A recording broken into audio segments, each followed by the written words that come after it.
Hari ni kita ada dekat Gilang, jadi kita nak tengok progres projek apa yang mereka semua dah buat.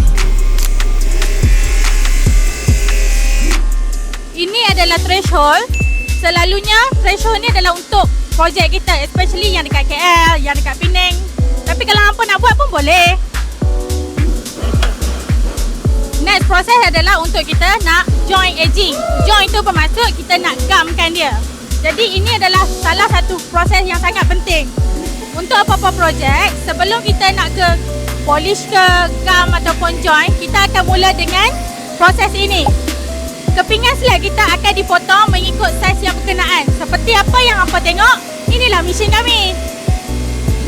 Yang mana yang dah potong, dah cantum, inilah next proses. Kita nak polish.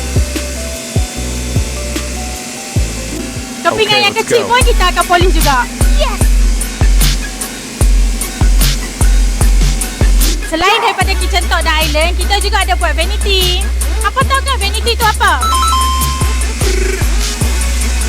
So sekarang hampa dah tahu kan proses dekat Gilang macam mana.